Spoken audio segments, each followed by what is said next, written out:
Welcome, everyone.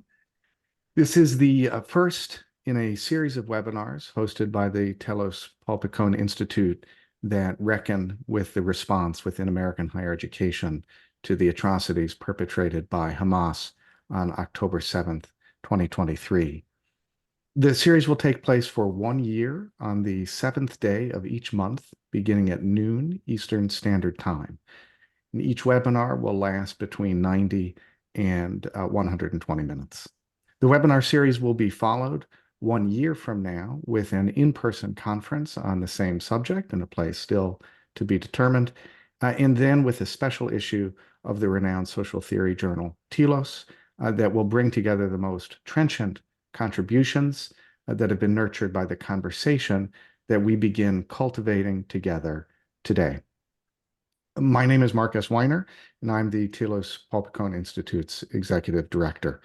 TPPI is an independent, nonprofit charitable organization based in Manhattan that grew from the journal Telos and that carries forward the work of its founder, Paul Piccone, by sparking theoretically grounded conversations about contemporary society, culture, and politics. I encourage you to visit our website to learn more, and I'll put a link to that in the chat at the end of my brief remarks. Since May 1968, the Telos Circle has focused a good deal of its critical attention on the university as a central institution of the liberal managerial new class. We also played a key role in introducing Americans to the Frankfurt School of Critical Theory and its effort to explain and to oppose fascism in the 1930s and in the shadow of the Holocaust. At the same time, we were giving intellectual and personal support to Eastern European dissidents in their struggle against Marxist totalitarianism, in part by brokering an encounter between Marxism and phenomenology. Given this history, it was natural that within days after the massacres of October 7th, we set our other work on hold to shift our attention firmly toward how universities reacted to this hinge point in the post-war history of the Jewish people, and to what their troubling response reveals about contemporary higher education and its animating structures and ideas. There is a great deal to discuss, and we are very fortunate to have as director of this year-long conversation, Gabriel Noah Brahm, professor at Northern Michigan University and a longtime friend of Telos. He joins us during one of his frequent visits to Israel, where he is a visiting researcher in the political science department of the University of Tel Aviv.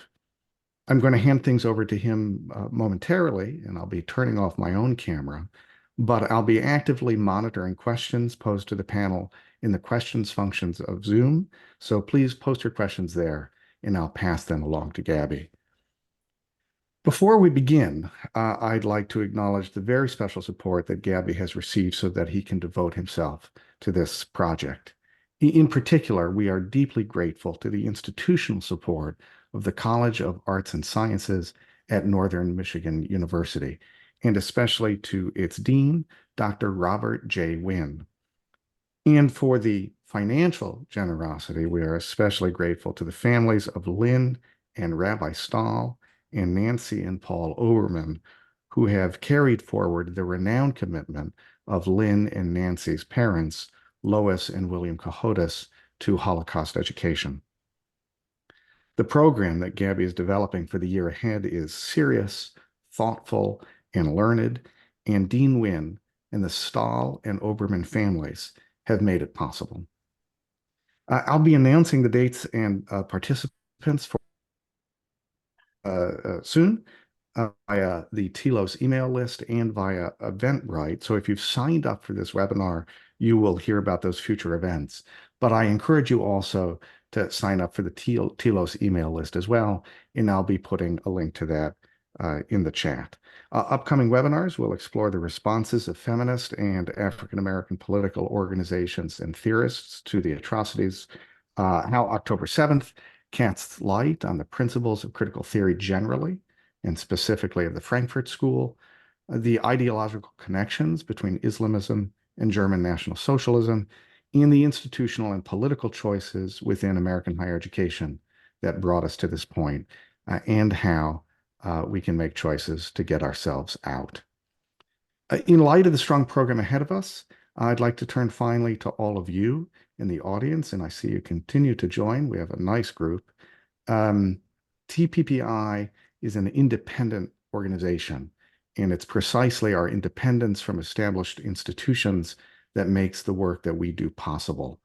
Our unique global conversation about October 7th and its aftermath, a conversation that will happen online, in person, and in print, that's going to require funds to take place at all, beginning with the purchase of a special Zoom subscription and other digital architecture, and it will require further support to be done well. We need your help. It's likewise important for TPPI generally in maintaining its status as a public charity that we receive support from a wide range of small donors, $10, $20, $50. These offset the legal consequences of large private gifts, though we'd appreciate large private gifts as well. I'll be placing a link to our donations again in the chat. Your support, which is tax deductible in the United States, will help us realize our highest intentions. So whatever assistance you can provide, thank you for being a part of what we do, and thank you for being here today. And now I will switch off my camera and hand things over to Gabby Brahm.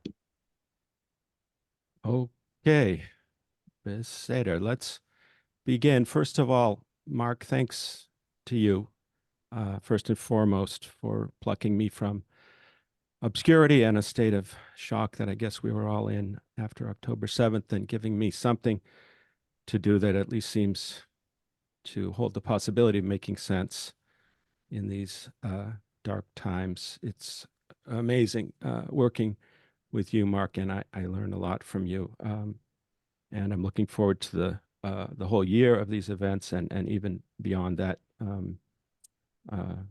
given our plans that extend even further into the future. Thanks to Russell Berman, the president of TPPI, for being an exemplary academic and scholar, someone I've admired since I can remember. Telos had been my favorite journal since graduate school days, which is a long time ago in my case. And unless I'm forgetting some really outstanding theoretical academic journal right now, besides Telos, I have to say it's not only my favorite, which again, I could say before I joined, so it's not too narcissistic. I can't think of any others off the top of my head that I can really get much out of these days. And that's part of our topic tonight, the role of theory, perhaps in some ways in softening the ground for the odd reception of the events of October 7th on American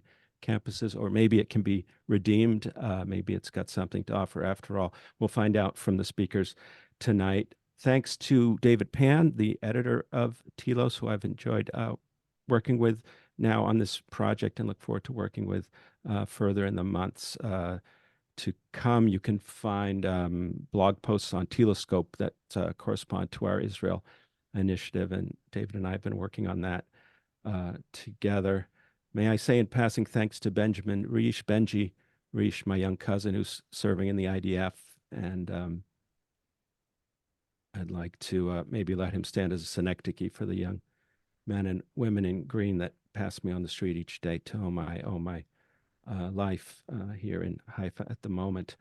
Thanks also to those whom I'm about to introduce. I want to say to start quickly, when we thought of this series of events, the first people that I thought of, the first two people that I knew I could count on, that I knew would be ready and prepared and reliable and brilliant, were Cary Nelson, my friend, and Abe Silberstein, my good friend as well. So I am very happy that they're kicking off the series. I asked them both, first of all, to do this, and they stepped right up. Manuela Consonni also seemed like a natural choice, and we're delighted to have her here tonight. So let me introduce the speakers without further do in reverse order. Our respondent tonight is Manuela Consonni. She is the Pela and Adam Starkopf Chair in Holocaust Studies at the Department of Jewish History and Contemporary Jewry at the School of History of the Hebrew University of Jerusalem. She is the director of the Vidal Sassoon International Center for the Study of Antisemitism. Manu is the author of Resistance or Holocaust, The Memory of the Deportation and Extermination in Italy, 1945 to 1985, and Le Cliché dell'antifascismo, Resistenza, Questione Ebrasia e Cultura Politica in Italia dal 1943 al 1989. That was awarded the 2016 Polanski Prize for Originality and Novelty in the Humanities. Three Faces of Anti-Fascism, Narratives of Resistance in Italian Political Culture for Routledge, forthcoming in spring or summer 2024. She is completing a manuscript on Primo Levi titled Shedding Skins, Primo Levi on Human Evil, Suffering, and the Power to Resist for the CLP of New York. Among her recent articles, Upping the Antis, addressing the conceptual ambiguity surrounding anti-Semitism, appeared in Society not long ago in 2022.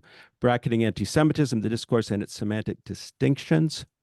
In Anti-Semitism, Islamophobia, and the Politics of Definitions, edited by David Feldman and Mark Volovici.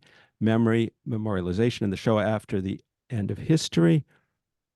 In Routledge, Handbook of Judaism in the 21st Century, edited by Dean Bell and Karen Freeman. The Ethnicization and the Deterritorialization of Genocide, another of her many influential works. An Inquiry into the Shoah, Discourse, Victims, and Victimhood was published in 2023. And most important of all, The Mythological Machine of Anti-Semitism, the recycling of false accusations against Jews in the age of mechanical reproduction.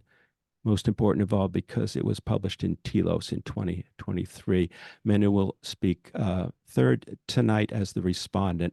Up second, proceeding now with introductions in reverse order, Cary Nelson will speak. Cary taught at the University of Illinois at Champaign-Urbana from 1970 to 2006. He then served 6 years as president of the American Association of University Professors. He then became chair of the Alliance for Academic Freedom.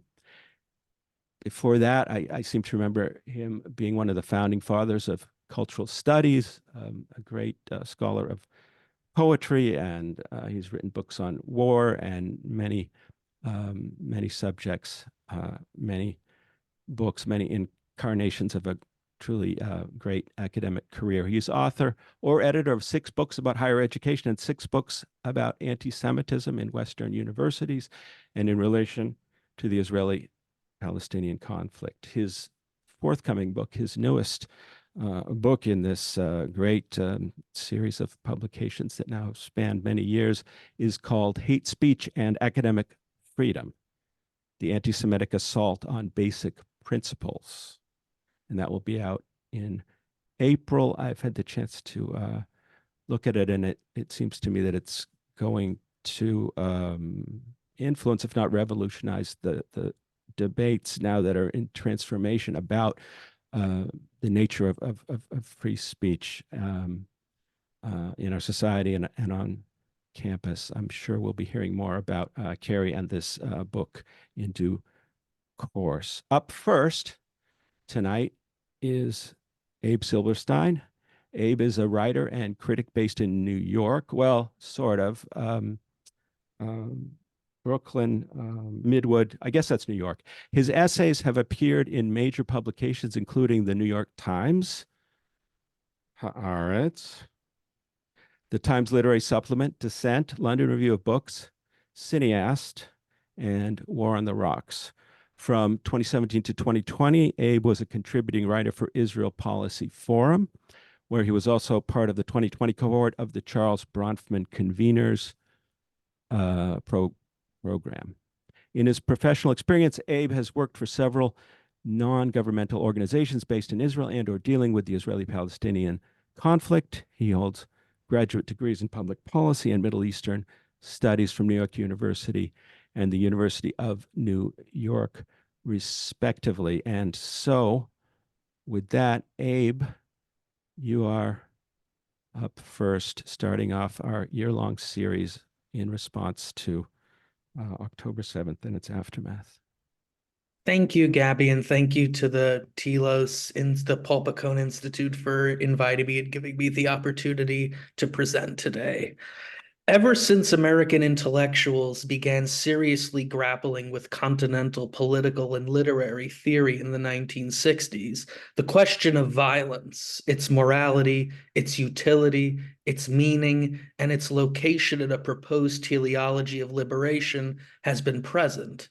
This has often been in the form of misreadings, such as Jean-Paul Sartre's misreading of George Sorel in his militant preface to Frantz Fanon's The Wretched of the Earth, which was in turn followed by Hannah Arendt's misreading of Fanon, but accurate reading of Sartre. The Black Panther Party's excerpting of the first chapter of Wretched, on violence, also entrenched a certain distorted image of Fanon and violence that persists to this day. In addition to the problems and debates over theory itself and its relationship to violence, there is, of course, the sensational history of the violence carried out by key shapers of theoretical discourse, most notable among them Louis Althusser. The posthumous revelation of Paul de Man's proximity to Nazism convinced many that something dark lay beneath the recondite output of the deconstructionists. Telos, having done much to seriously engage with the political and legal philosophy of Carl Schmitt over the last 4 decades, is no stranger to this controversy. I would like to advance 2 provocative arguments today, which I hope to refine in the coming weeks and months, and would thus deeply appreciate the critical comments of our distinguished panel and audience. The first argument is that the explosion of pro-Palestine advocacy on university campuses over the last 3 months has not been primarily a manifestation of anti-Semitism, as many argue, although we can be certain that anti-Semitic tropes embedded in Western society, whether they be re-imported in the formulation of Martin Kuppers and Jeffrey Herf and Matthias Kunzel, have featured in this discourse. Rather, what we are witnessing is a recurrence of the theoretical debate over violence, which extends well beyond Israel-Palestine and doesn't have its origins in Israel-Palestine. In this conception, violence also encompasses the mere possibility of violence, which at some level is inherent to political struggle. By contrast, fairly or unfairly, post-colonial theorists who do not eagerly embrace violent action are portrayed as politically passive, overly literary, and even downright reactionary. The second claim I will make is that theory, and post-colonial theory in particular, is of substantial intellectual and political value for scholars of Zionism, as well as scholars simply perturbed by the reductive polemics which today pass for critiques of Zionism. I will allow myself one cliche, consciously at least, and say that we should not throw the baby out with the bathwater. I hope to persuade those listening that they have a stake in the internal contretemps over post-colonialism, which I will explain momentarily. Those of us studying Israel-Palestine or are politically active on this issue are presently caught in a debate that precedes us by several decades and is not imminent to Israel-Palestine, but will nevertheless involve us quite intimately in the coming years. Grasping the debate over violence on the anti-colonial left is critical to understanding the current political moment in which we find ourselves. Many have struggled to understand how activists and young people in particular, who ordinarily abhor violence and with very few exceptions rarely engage in violence themselves, could celebrate the so-called resistance operations of October 7th, in which hundreds of Israeli civilians were killed and some 200 more taken hostage. The distinction between justification and explanation is of critical importance here. I am not at all concerned today with efforts to place the October 7th attacks in the broader context of Israeli subjugation of Palestinians. I believe such contextualization is necessary, and I concur with Ian Lustig that those purporting to oppose contextualization are, in fact, simply offering a narrower context within which to view these events. What I wish to focus on specifically today is the normative affirmation of violence against civilians following October 7th. One common refrain on social media and on campus was, quote, "Did you think decolonization was just a theory?" implying that an inability to stomach the gruesome scenes of October 7th exposed a lack of sincerity on the part of radical scholars who are not explicitly backing Hamas's resistance. While critics of post-colonial theories and approaches might be inclined toward homogenizing their opponents, I believe the rift indicated here is of utmost importance. A crucial, and I would argue optimal lens through which to view the academic left's response to October 7th and the ongoing Israel-Hamas war is the debate over violence in anti-colonial revolutions, which inevitably brings us back to Frantz Fanon. If I had to absolutely simplify the debate over violence within the context of The Wretched of the Earth, it would be between those who read the first chapter on violence in isolation and those who immediately continue to the book's subsequent chapters. Those who read On Violence as a standalone document, which is what was intended by the Black Panther Party's excerpt, invariably come away with a ringing endorsement of the violence of the colonized.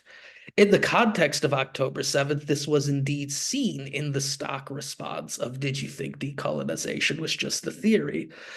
But what Fanon actually appears to be doing throughout the text is tracing the path and transfiguration of violence in the development of national liberation movements in colonial contexts.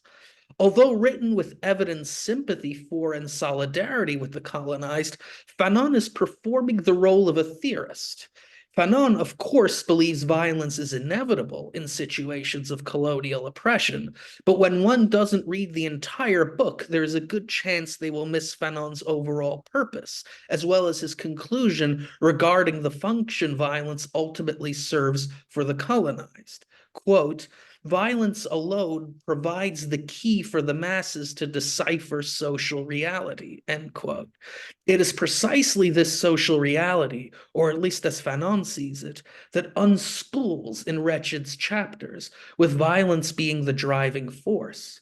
According to Fanon, it is only through acting violently on the colonizer-colonized binary, which was imposed by colonialism itself, where the motive of the colonized is to literally drive out the colonizer and take his place, that the colonized can come to a clear and nuanced understanding of their social surroundings and thus develop a social consciousness. By following the violence, so to speak, Fanon concludes that the colonized masses will come to realize that not all the colonized are friends. Indeed, much of the book is dedicated to a condemnation of the colonized intellectual bourgeoisie.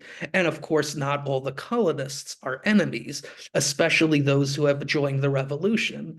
As a biographical fact, it is important to note that Fanon, when he entered Algeria, was considered a Frenchman and considered himself French. And he, in fact, joined the Algerian Revolution as a foreigner. In other words, even in The Wretched of the Earth, Fanon might not be reifying the simple binary of colonizer and colonized at all. The violence meted out on the colonizer is merely the first stage of an anti-colonial revolution, which concludes with the colonial binaries being shattered and the emergence of a new man.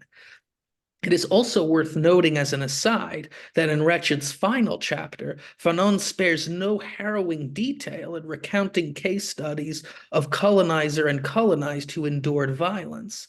As a trained psychiatrist, Fanon treated the victims of violence of the Algerian War of Independence. As much as he identified with the FLN's struggle, I would like to believe Fanon would bristle at the frankly juvenile embrace of violence practiced by some in his name.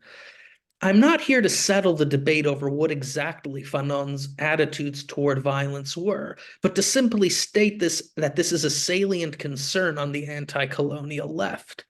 Fanon was frequently cited by thinkers and protesters seeking to justify the October 7th attacks, and responses by those looking to nuance the picture, such as Fanon biographer Adam Schatz in the London Review of Books, were harshly criticized. Although one might be tempted to view this mainly through the prism of a rhetorical and political slugfest, the debate over the meaning of Fanon's oeuvre is at least several decades old. Part of the reason this debate is so complicated is that Fanon, in his short life, frequently changed his mind and was not above contradicting himself in the same text. As I just mentioned, The Wretched of the Earth is a carefully plotted text from which any excerpt is liable to be misleading. But when we take in the broader sweep of Fanon's career and work, the picture becomes even more muddled. Fanon's first book, Black Skin, White Masks, is an extraordinary indictment of racism in French society, but it also offers a much more subtle analysis of the colonial condition than what would be offered in The Wretched of the Earth. Granted, Fanon had not yet been to Algeria when he wrote Black Skin, White Masks. He was finishing up his medical studies in the University of Lyon. And so his main experience with colonialism was growing up in Martinique, which had recently become a department of France at the urging of Aimé Césaire. Nevertheless, Fanon describes an in-between experience for the colonized peoples of Martinique. Indeed, Fanon still considered himself French at this point, that would largely fall by the wayside in his final work, The Wretched of the Earth. Some literary post-colonial theorists have chosen to emphasize Black Skin, White Masks over Fanon's more explicitly political writings, which in turn has drawn criticism from more radical scholars. The late Marxist political scientist Cedric Robinson went as far as to call this an appropriation of a young, inexperienced Fanon to counter the more politically mature Fanon of The Wretched of the Earth. In my view, the Fanon of The Wretched of the Earth has considerably more complicated views of violence than is often attributed to him, but it is certainly true that the later Fanon was a far more strident and overconfident figure. To conclude this first section, my argument is that just beneath the surface of the rhetorical salvos regarding the Israel-Hamas conflict is a struggle over Fanon, and more broadly over post-colonialism. Specifically, at the heart of the matter is a question of the utility of radical post-colonial theory. Is it supposed to help us better understand the legacies and continuing practices of colonialism, or is it meant to provide theoretical justification for practical, i.e., violent, resistance? In a September 2023 article for the website of the Radical History Review, Esmat El-Halabi, a historian, issued a harshly negative review of a recently published edited collection by Stefan Voigt, Derek Pensler, and Arya Sapoznik. The book, entitled Unacknowledged Kinships, Post-Colonial Studies and the Historiography of Zionism, is an attempt by scholars of Zionism to grapple with and make productive use of the theoretical concepts of post-colonialism, especially those developed by Homi Bhabha and Dipesh Chakrabarti. To do so, as the editors readily acknowledge in the introduction, requires overcoming a certain perceived incompatibility between post-colonialism and Zionism. As the editors show, this incompatibility is not intellectual but political. Post-colonial concepts such as provincialization, hybridity, and in-betweenness can shed important light on the historical development of Zionism from a counter-hegemonic nationalist movement in 19th century Eastern and Central Europe to a territorial nation-state in the Middle East in the mid-20th century. Through its evolution, Zionism's relationship to European colonialism was not singular and univocal. Zionists, like all historical figures, were agents acting in a world governed by contingencies. As Derek Pensler argued over 20 years ago in a seminal and controversial article, Zionism could be said to have been an anti-colonial movement when it served the purpose of organizing Eastern European Jews, an internally colonized population by any serious metric. Zionism's trajectory changed as it landed in Palestine and eventually established a sovereign state at the expense of a displaced Palestinian Arab population. Since 1967, Israel has arguably been a proper colonial power through its settlement of territories that even it does not consider sovereign. Regardless of the details and any quibbles one might have with the project of Penslar et al., it represents a thoughtful and non-dogmatic intervention, a paradigmatic example of the academic template of putting X and Y into conversation. It is a discussion prompt which seeks to complicate our present understandings of both Zionism and postcolonialism. But complication is precisely the problem for Esmat El-Halabi and other critics of this project. In what the editors of Unacknowledged Kinship see as a necessary intellectual dialogue, their detractors see as a political intervention on behalf of contemporary Zionism and the State of Israel. To them, the attempt at dialogue exposes both Zionist cynicism and the vacuity of Baba's post-colonial theory, which foregrounds black skin, white masks, and destabilizes the binary of colonizer and colonized. As El-Halabi writes, quote, while the editors claim the historiography of Zionism, in reality theirs is a historiography for Zionism, a Zionist historiography seeking desperate renewal, end quote. For critics, post-colonialism here is wielded by Zionist scholars against Palestinians in their right to resist settler colonialism. As a fairly accurate reading of Fanon and the Wretched of the Earth would relay, the colonizer-colonized binary, however ultimately problematic it is essential to instilling an initial consciousness of liberation in the oppressed. Given that Palestinians have in no way entered a post-colonial era, even the much derided flag independence of neocolonialism, any act which would interrupt the simple binary can be interpreted as politically deleterious to the cause of Palestinian freedom. Having read the book under review, I have serious objections to El-Halabi's assessment of both the content and intent of the editors and authors, but they are not germane to my somewhat narrow purpose here. What is important is the very struggle taking place. It can be said that the budding controversy over this book, Unacknowledged Kinships, has been anticipated for quite some time. El-Halabi, citing Ella Shohat's criticism of the reception of post-colonial theory in the Israeli Academy, stages but does not elaborate on a confrontation between Baba's hybridity and Edward Said's Orientalism. I do not find this convincing, as Said's status as a progenitor of post-colonialism has always been questioned, not least by the late humanist-minded scholar of 19th century English literature himself. That being said, Baba's framework would not have room for Said's notion of an uninterrupted Western discourse from Homer to Renan that created and disciplined the Orient, which was also the basis for the criticisms of Orientalism by Sadiq Jalal al-Azam and Ejaz Ahmad. I would contend that the true confrontation is that between Homi Baba's Frantz Fanon, who struggles with the ambiguities and dislocations of racism and colonialism in black skin, white masks, and a violent revolutionary Fanon derived from a selective reading of The Wretched of the Earth. To put it as clearly as possible, Baba's notion of hybridity points to colonialism's ultimate failure in producing essentially colonized subjects and essentially colonizing settlers. When read in isolation, the Fanon of On Violence is the essential essentialist who divides the world in two, between colonizers and those they colonize. To serious scholars of Zionism, the Baba framework is an obvious breath of fresh air. To scholars who see themselves directly engaged in the Palestinian political and even military struggle for decolonization, however, a selective reading of Fanon that provides moral justification for all acts of violence against the colonizer is of much more use. Although I classify both of these positions under the umbrella of post-colonialism, others have drawn a distinction between post-colonial theory and decolonial theory, with the latter being more concerned with the violent struggle and the wholesale reversal of colonialism, which Baba would find fantastical.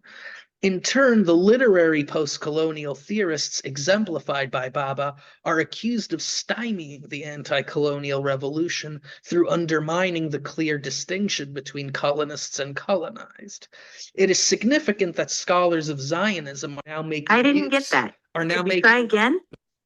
Are now making use of this version of post-colonialism, and I anticipate this will continue to generate conflict, which will hopefully remain on the pages of scholarly journals and texts.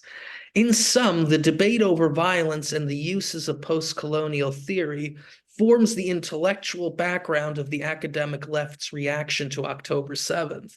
I hope I have conveyed the value of stepping back and looking at our current situation by decentering anti-Semitism and taking the anti-colonial discourse of the Palestine movement seriously.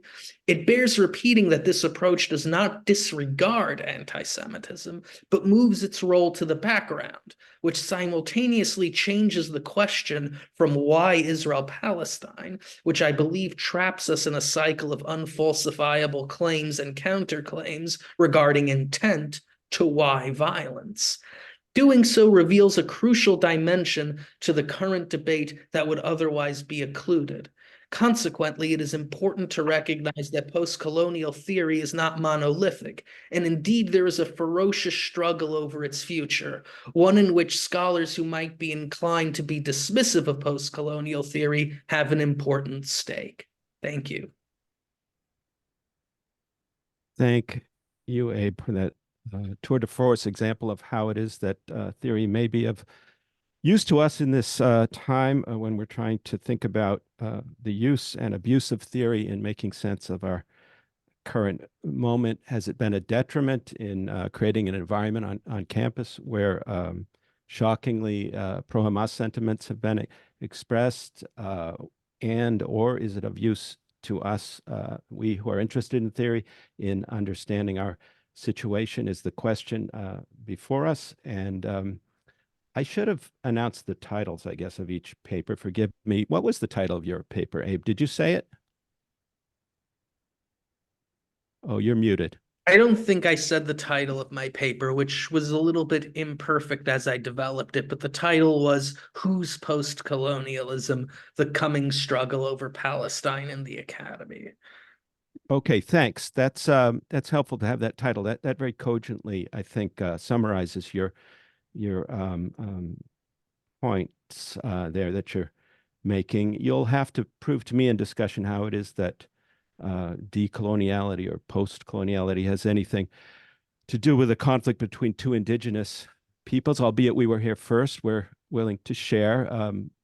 We're okay with that if we can figure out how, but we'll get to that, Abe. We will get to that in discussion. Thank you for an excellent presentation to start us off. Coming up next, Cary Nelson, I believe your title is, but correct me if I'm wrong, Anti-Semitism, Not Theory Itself, is the problem? Something Correct. like that? That's right. Okay. Take it away. So my thanks to both Gabe and Mark for making this possible. It's really quite an honor to appear at a Telos event, an enterprise that's both venerable and cutting edge, a hard combination to make. And it's a pleasure to appear here with Abe and Manuela.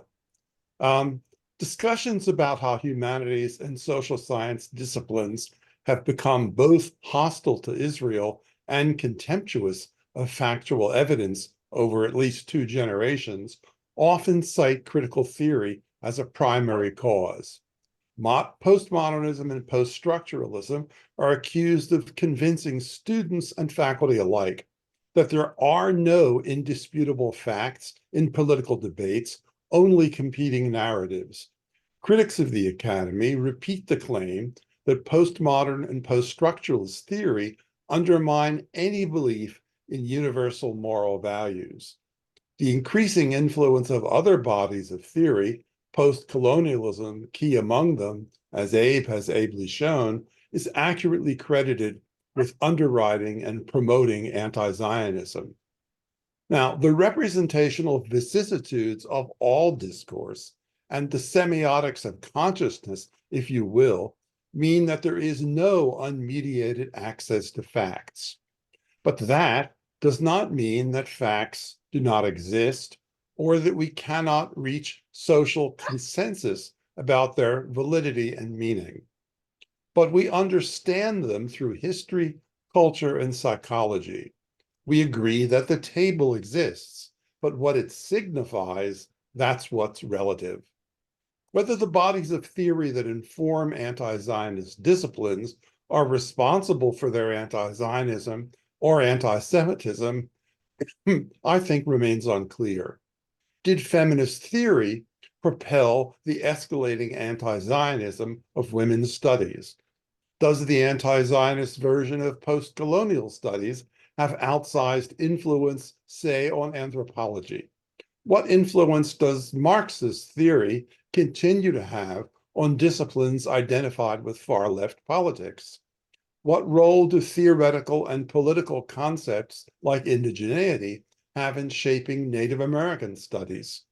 Did particular bodies of theory help trigger growing anti-Zionism in Asian studies or African American studies? How have critical race theory and anti-Zionism become so powerful within both psychoanalysis and psychology? How many disciplines have embraced anti-Zionist versions of the concepts of intersectionality and decolonialization and made them central to their very self-definitions? Well, I won't be answering all these questions, no surprise, but they would benefit from full consideration in individual essays.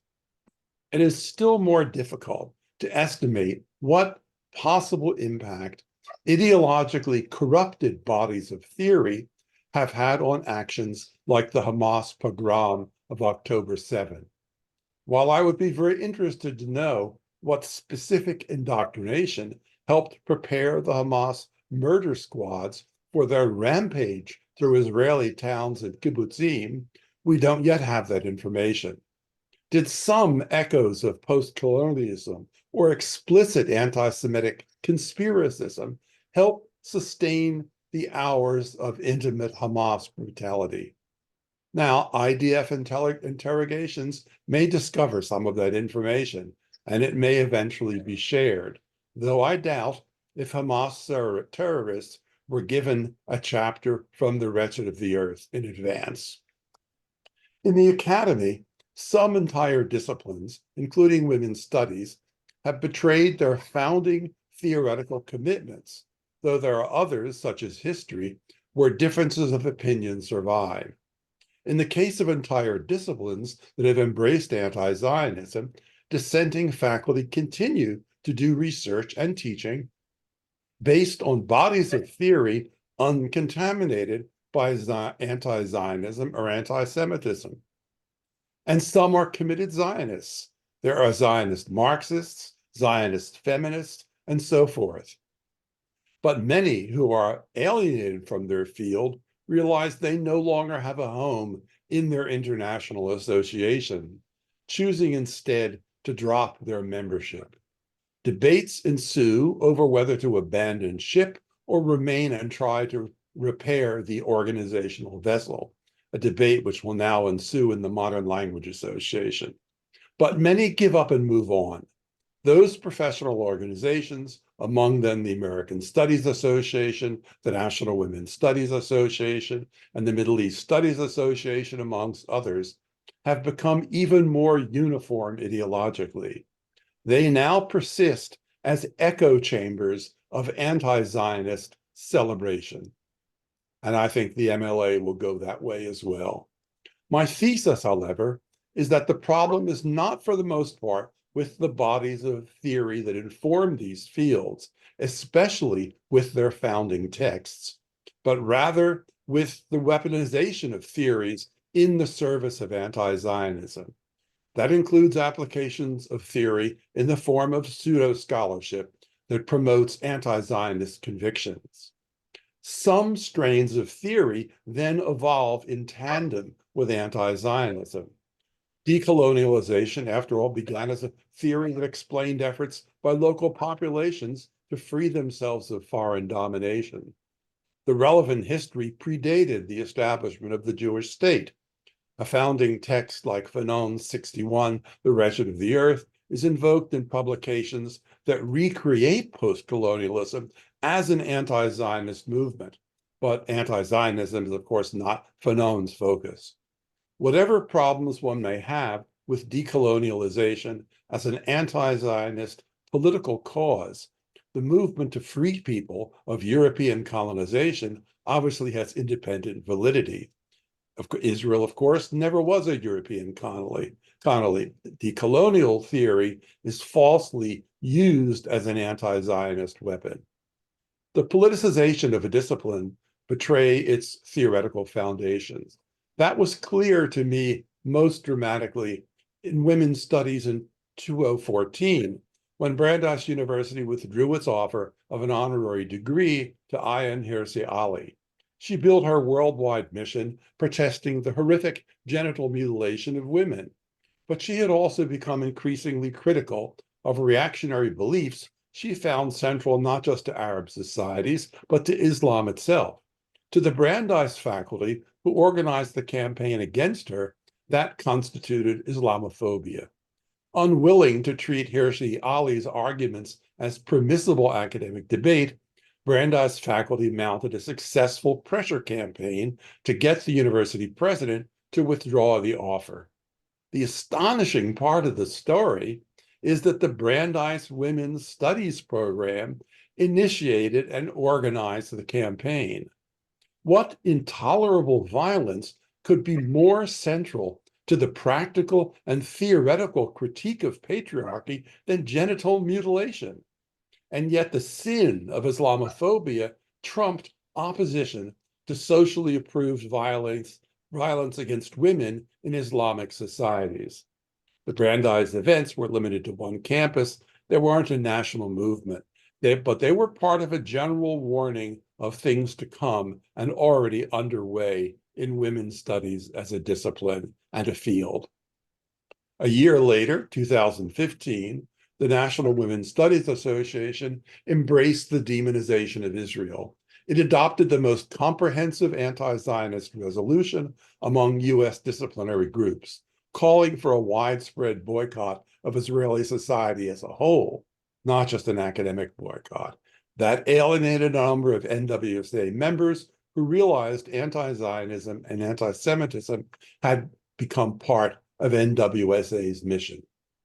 There were some anti-Zionist impulses amongst feminists allied with the New Left or the anti-Israel fractions of the Black Power movement, but feminist theory overall was not either anti-Zionist or anti-Semitic.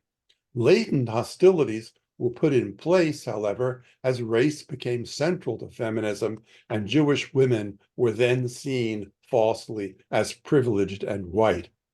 That reached critical mass during the 2021 war between Hamas and Israel. Women's and gender studies programs organized the first departmental, not disciplinary, statements of opposition to Israel's existence. Over 130 academic programs made radical anti-Zionism their official policy. 2 years later, both local departments and the NWSA, now we're in 2023, celebrated the 10-7 program as a liberation project. As with Brandeis, back in 2014, women's studies activists set aside their core opposition to violence against women. It happened again. In this case, the rapes and mutilation in the Hamas massacre, and replaced their feminist commitments with hatred of Israel. Some women's studies faculty were in denial. Oh, it never happened. Others prioritized anti-Zionism over women's human rights. Contempt for Jewish women's bodies and lives was an enabling force. Feminist theory, as it had helped transform social life, I participated in it, no longer had an institutional home. It came to a definitive end this past October. Not all disciplines that broke with their theoretical roots acquired such a theatrical history, but in some cases, the theater came from outside the disciplines themselves. Increasing accusations surfaced in the press that postmodernist theories had turned universities into centers of unqualified relativism. According to this account, faculty and students ceased to believe there was any such thing as truth. Everything was relative. The truth was nothing more than the product of struggles for power. Facts were fictions. Evidence equals propaganda, merely interested narrative, and consequently, there could be no universal moral truths. Among key theorists, there was inconvenient counter-evidence. Jacques Derrida maintained that racism was real. He warned about the nuclear arms race. Despite language's radical instability and the inherent contradictory character of all statements, a feature of deconstruction, Derrida wrote to confirm the validity of his judgments. In what was the greatest inconvenience for some, perhaps for many, Derrida was clearly a Zionist. René Girard certainly believed that social scapegoating is a genuine phenomenon, not an illusion. Even Lyotard, who substantially originated the contemporary theory of postmodernism, maintained that some value-oriented questions needed to be confronted nonetheless, including how one could continue to talk about justice. One didn't stop talking about justice, one needed to approach it in a new and in a significantly different way. Lyotard's model for a plausible negotiation about justice is linked to his broad rejection of all grand narratives. As there is no truly functional narrative about justice, one is left with a debate amongst competing narratives, which I think may well be a realistic stand, however much many would prefer to differ. The rejection of grand narratives predates, of course, Lyotard's formulation. The loss of faith in overarching explanations has had profound impact on Marxist theory. I remain persuaded by Stuart Hall's version, which he called a Marxism without guarantees, elaborated in the 1980s. Marxism, for many, had lost both its long-claimed power to predict the future, confidence in the political projects it justified dwindled or disappeared. Politics in Hall's model became a terrain of struggle, with culture given equal prominence with economics, while key concepts like class retained local utility. But Marxist theory was to have no privileged relation to history and no, for that matter, inherent take on the Israeli-Palestinian conflict. It became fundamentally a post-structuralist Marxism. Marxist theory was weaponized to support oppressive regimes, but for that matter, religious beliefs have served comparable political aims for centuries. Saying there are no transcendent truths does not mean we cannot come to agreement about the values we choose to endorse. That puts those values at risk. They become sites of struggle, not guaranteed. But that was already the case. Critical theory did not make it so. Post-structuralist relativism did not prepare the ground on which anti-Semitic hatred could take root and thrive anew. Nothing in history suggests there are any values that have any guaranteed purchase on human behavior.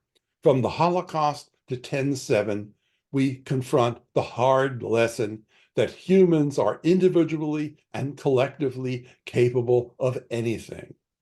Religious faith can be a bulwark against the dark consequences that realism only makes apparent, but it can just as easily rationalize the worst human behavior imaginable. There are some bodies of theory that clarify the bleak necessities of cultural struggle. That, to me, is better than illusions overwhelmed by reality. A morality without guarantees does not leave us without morality unless we lack the will to build support for a system of values. Nonetheless, some academics joined the popular campaign about the supposed nihilism of contemporary critical theory.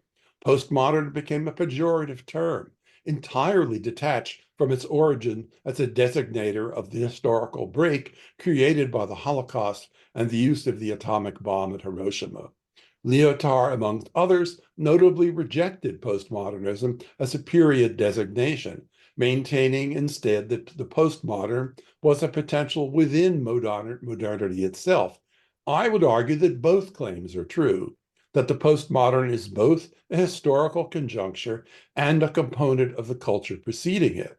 Yet there are conspiratorial pseudo-theories that have considerable influence both within and without the academy. Anti-Semitism persists not only as hatred of Jews, but also as a set of theories that purport to explain the world. Anti-Semitism can weaponize other theories. So post-colonialism comes to underwrite the passion to destroy the Jewish state. Marxism imagines that Israel is capitalism's vanguard and the greatest barrier to human liberation. Deconstruction pretends that Zionism is uniquely vulnerable to exposure of its inner contradictions. Feminism claims that Zionism undermines the struggle for women's rights everywhere, and that the achievement of Israeli women are an insidious ruse. The theory of intersectionality is taken over by writers hostile to Israel, who insists that injustice worldwide is grounded in Zionism. Critical race theory is institutionalized in an anti-Zionist form. False application of the theory of indigeneity are marshaled to bind Native American studies and other disciplines to anti-Zionism. But these represent political takeovers by conspiratorial anti-Zionism and anti-Semitism, not the independent evolution of the bodies of theory themselves. Moreover, Zionists continue to work with, learn from, and elaborate all these theories independent of their anti-Zionist weaponization. The social justice movement has a notorious history of anti-Semitism. Black Lives Matter had anti-Zionists and anti-Semites among its founders and has sometimes managed to cast Zionists out from movement projects. The contemporary women's movement frequently barred Zionists from participation as well. Sloganized adaptations of anti-Zionist theories facilitate all that. It's excruciating to discover that you are unwelcome in the movement for reproductive rights or the movement to fight climate change. It's painful to those Jews who have a sense of how deep those commitments may run in movement history. The proper task is neither to demonize the theories in dispute nor to cede their meaning to anti-Zionism. Demonizing much of contemporary theory would turn Zionism into an anti-intellectual movement. In the wake of October 7, it's difficult to retain any faith in any project directed against anti-Zionism's ideological enemies. The unimaginable cruelty of the Hamas assault was followed by giddy approval from a substantial fraction of the international left. If the wanton display of immolation, rape, and decapitation did not wake doubt about Palestinian innocence or the political idealization of anti-Zionism, what on earth would? Certainly no written text, no argument, no testimony advancing anguished witness would affect anti-Zionist zealots or their witless followers. But it is important that sympathetic faculty and students have the evidence they require to inform their teaching, research, and politics. 10.7 presents us with the apex version of the competing narratives of the Israeli-Palestinian conflict. We have previously seen efforts to synthesize them, to toggle between those narratives. 10.7 instead gives us matched narratives whose acolytes amongst Palestinians and Israelis both say the same thing about their opponents: kill them all. Michel Foucault is a coldly detached guide to that power dynamic. A key conclusion from the theories cited above reminds us that there is no master truth, no winning call for justice to be extracted from either of the competing stories. The stark juxtaposition of the two narratives after 10/7 should help us recognize that the radical left's certainty that the Palestinian story is the one true one is a structural and moral absurdity. Note that some portions of the left have been reluctant to endorse Hamas's violent counter-truth, especially given that considering Israelis as victims was politically and psychologically unacceptable. But we are surely in Lyotard's domain of multiple irreducible claims for justice. The nebulous but insistent popular attacks on critical theory notwithstanding, we do have something to learn. The full terrain of contemporary theory should not be taken as a menu from which one makes only one choice. Let various multiple theories mount challenges to one another. Then post-structuralism engages and problematizes calls for justice mounted with assistance from feminism or Marxism. Postmodernism calls the anti-Zionist weaponization of post-colonialism into question. Feminist theory itself demolishes the effort to discount LGBTQ reforms in Israel. And virtually every body of theory discredits the uncritical idealization of Palestinians as innocent victims incapable of choosing anything one could call evil. 10/7 was a day Hamas devoted to absolute evil. But evil is not a transcendent category. It's a socially constructed value, one that is, alas, up for grabs. Convincing others that the designation is warranted is an arena of struggle. That's a task we see unfolding before us, with the stakes potentially as unsettling as 10/7 itself. Thank you. Okay, well, I can see that my reservations about your defensive theory and Abe's subtle defense, in a way, of theory are, in a way, rebuffed already by the subtlety and the quality of your talks. I'll save my questions for you for the discussion period. I remain unconvinced that theory hasn't done some sort of damage. Something has done some damage to our young people when 67% of them or something answer affirmatively in polls that Jews as a class are oppressors and ought to be treated as such. I want to know what's gone wrong with our education system. It might not have been theory alone, or it might not have been theory at all, but we'll get to that. Your talks certainly put my reservations in a difficult position, but I haven't yet voiced all my questions. I will wait to hear what Manuela Consonni has to say, and let's go to Manu.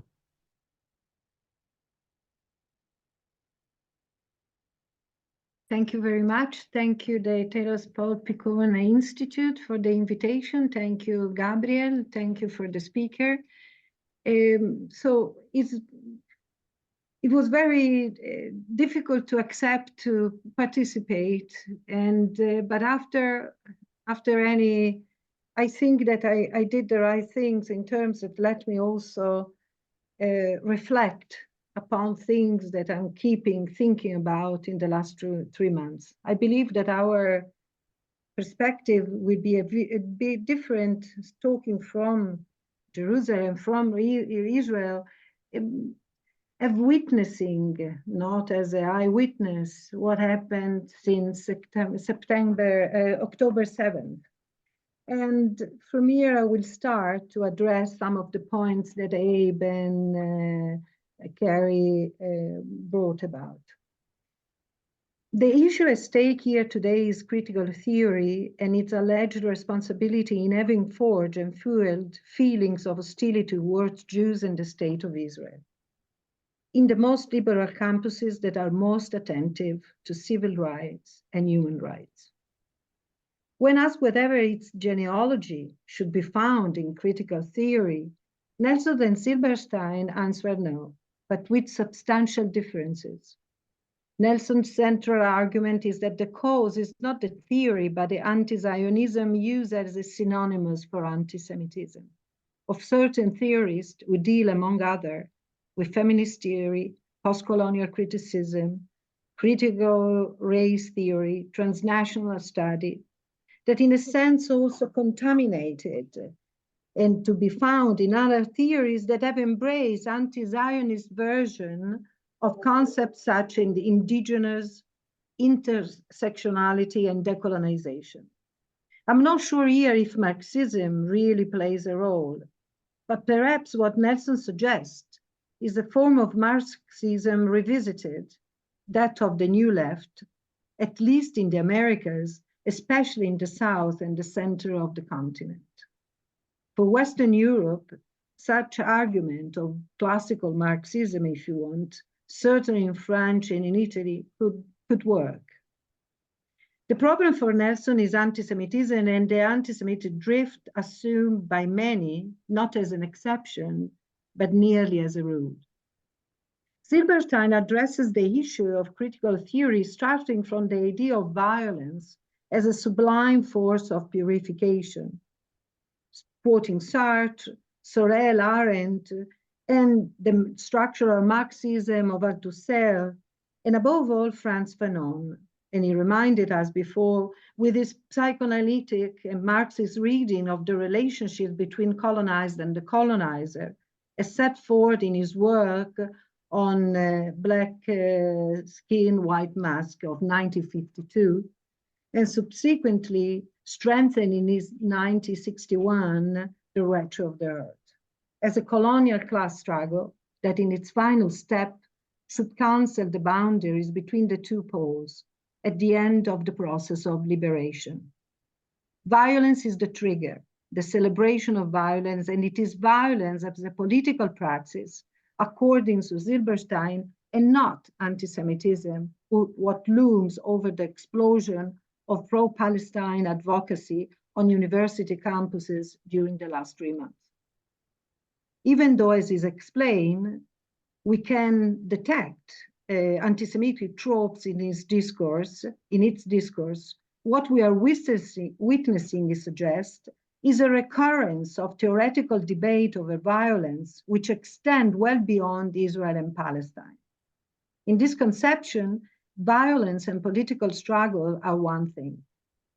The pro-Hamas manifestations are therefore nurtured and characterized by the post-colonial form of third worldism, made by all class struggle elements, anti-Americanism, certainly in Italy and France, anti-Occidentalism, and all the possibly antis, including the Jews as the arm end of the West in the Middle East. While Nelson, in the Middle East, analogous to the protests developed in the 60s during the Vietnam War. While Nelson discussed cultural elites who are bearers and spreaders of anti-Semitic ideas, in Silberstein's discussion, it is the mass and the words that feed them are the center of the analysis. Let me add some thoughts on the matter of genealogy. The frantic search for precedents of an event occurs almost automatically, always in order to be able to explain it to ourselves and to others, and to be able to certify who bears the responsibility for what had happened. That is, the question lies, as it always did, in the relationship between precedents and causes. It seemed absurd to us to express any judgment, ignoring the precedents. Everything has precedents, but stating this is not enough. Just as it's not a question of simply reducing causes to precedents, because things that happen, an invasion, a flood, a massacre, and Bloch here wrote a lot about, require to be confronted out of the scheme of genealogy, in particular when it does not correspond to the imaginaire of our perception and expectation, as in the case of October 7th. Not even a word should be spent for anyone who admired Hamas feat on October 7. And if anyone thinks that the undertaking is nothing other than a necessary and in any case inevitable consequence of what came before, she is wrong. Believing that the state of Israel reaped in horror what he has sown is a partial, partisan, and dangerous discourse. And I'm not referring to the dangers of political and military nature and their failure, but of a moral bias. These are assumptions forged by a binary thought with things narrowly and badly, and are prone to believe, almost diabolically, that the massacres of October 7 are the expression of a war of liberation from Israeli oppression. In the case of Israel-Palestine, unfortunately, the temptation to look for precedents has a peculiar archaeological power, and only digs in search of the original evidence of their respective rights to land and to lives. Gaza has not been occupied since 2005, but it is under siege so that it proverbially resembles an open-air prison, with a few hours of fresh air for a minority of its people. It is a particular prison, however, in which a class of criminal fanatics who know what they are doing dominates. They knew it on October 7. What they did is unbearable, no matter how prejudiced one looks at this war, which has not yet passed. October 7 has two social durations of the historical time.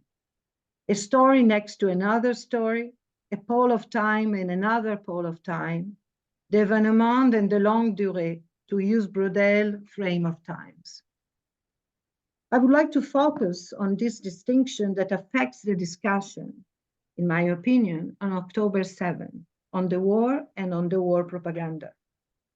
The October 7 massacre, the fuse that set fire to the aftermath, has its own context due to the type of death that Hamas members consciously and intentionally decide to inflict on their victims.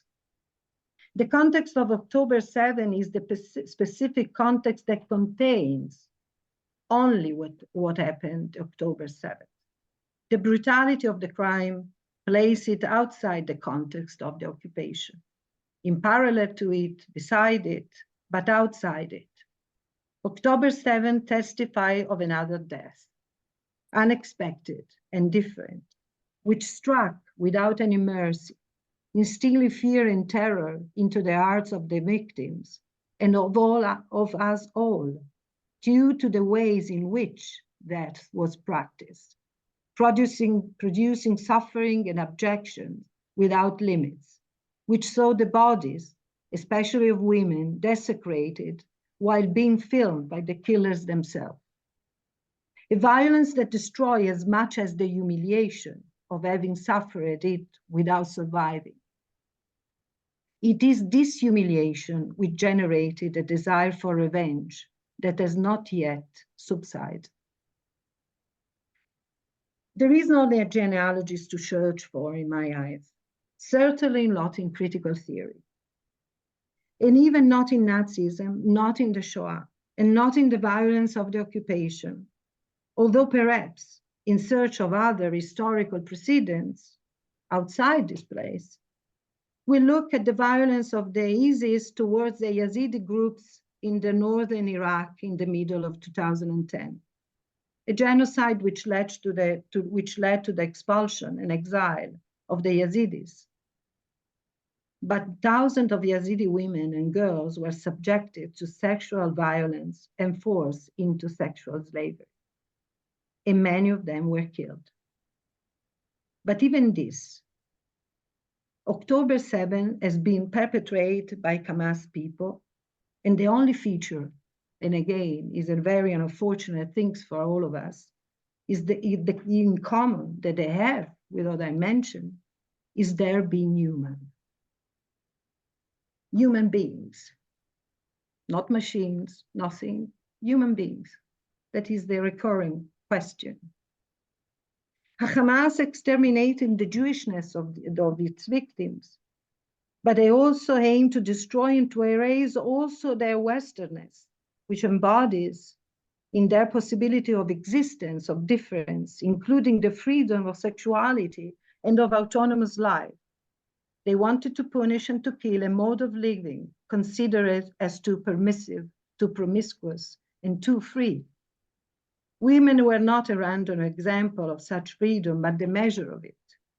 The rape party massacre was, in their eyes, the embodiment of this freedom, a freedom unknown to the Hamas murderers, for which the victims of the rape party paid with their lives.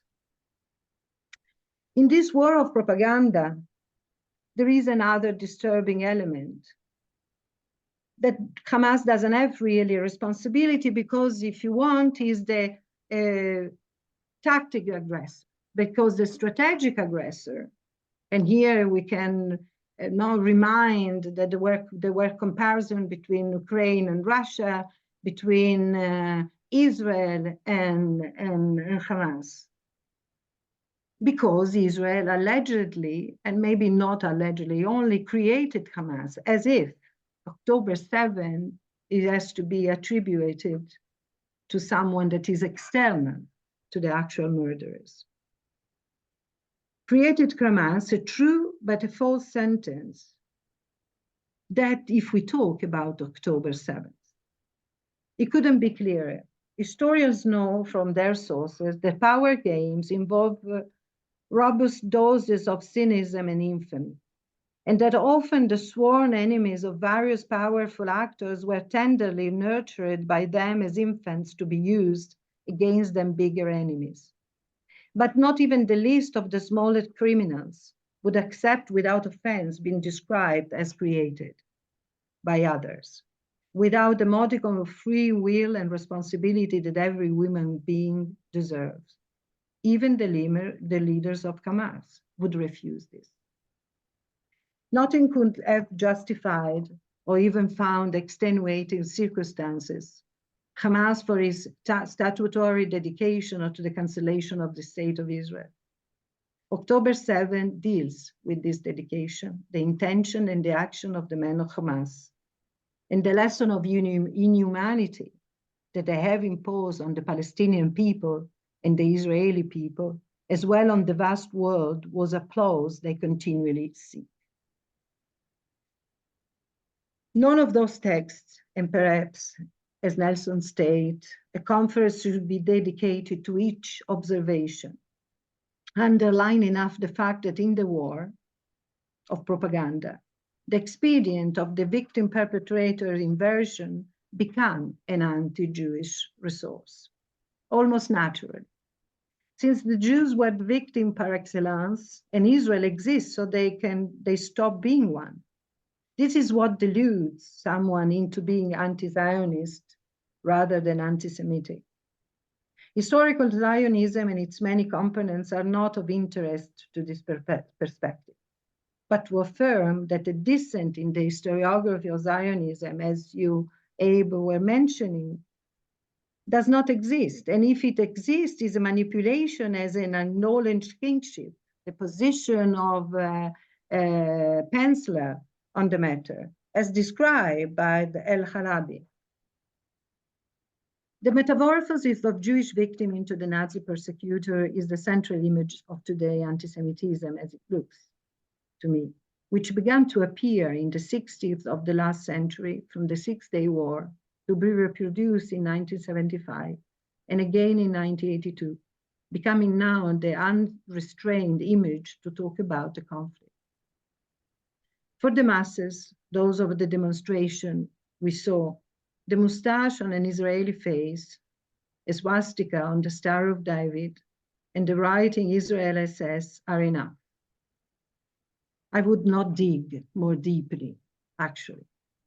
The sight of the carnage in Gaza does the rest and continues to impact our mind. This is how the demonstrator of the world, scandalized by the destruction of Gaza, as I am, as everybody, feel authorized to shout for a free Palestine from the river to the sea, that is, Israel erased by the map, in the name of a generous anti-Nazi, anti-colonial, and anti-Jewish impetus. This is the context in which the so-called resistance operation of October 7th is celebrated. Pseudo-intellectual sophistication not only reflects weak thinking, was only strengthens the easy binary division between the bad guys and the good guys based on numbers of casualties. There are too few Israeli civilian casualties among to compete with the death of more than 20,000 civilians in Gaza. Numbers and the identity politics are part of the equation, and we should keep this in mind while discussing critical theory. What is left for us is to hope. The hope for a long-lasting peace, in spite of Hamas and its murderers. Not so much because there is the law, but because a barbarity like the one we have witnessed is repugnant to consciences and bodies. Thank you. Thank you, Manuela, for such a brilliant response, addressing questions raised by the speakers and raising new ones. We've got an audience that's submitting questions, and if I may appropriate the privilege of being the moderator, I'm just going to extract one question that I think I heard implied in your response, if that's all right, and throw it at Cary and Abe. I have to say in passing, I find myself not only geographically closer to Manuela, but also philosophically and perhaps psychologically, but at the same time, I know that Cary and Abe are no less close to the Jewish people than me or anyone else. So I'm not quite sure what to conclude, except that I want to ask them, how do you explain if what I'm gathering is, to put it crudely, theory isn't quite so much to blame as one might think, as critics have suggested, for the atrocious response on American campuses, among other places, with a kind of nihilism, relativism that we see in the broken American university system, which must have many causes. What, to put it bluntly, about the response that one hears that October 7 was an expression of oppression, that everything in the world that needs to be understood can be understood in the oppressor-oppressed binary. Strong is wrong, black is morally privileged over white, which is implicitly guilty. Europe is wrong, the West is wrong. Israel is associated with Europe and the West and supposedly whites, although that takes never having set foot here to see that we're half Arab Jews, Mizrahim. We come in all shades and colors.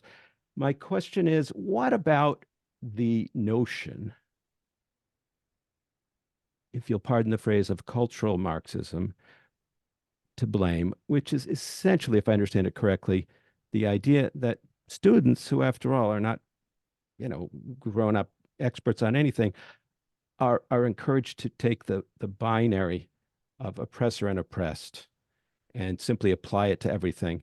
And to call that cultural Marxism is to do an injustice to Marx, but you can see how it sort of comes out of, things like the Communist Manifesto or other things, albeit it's a vulgarization.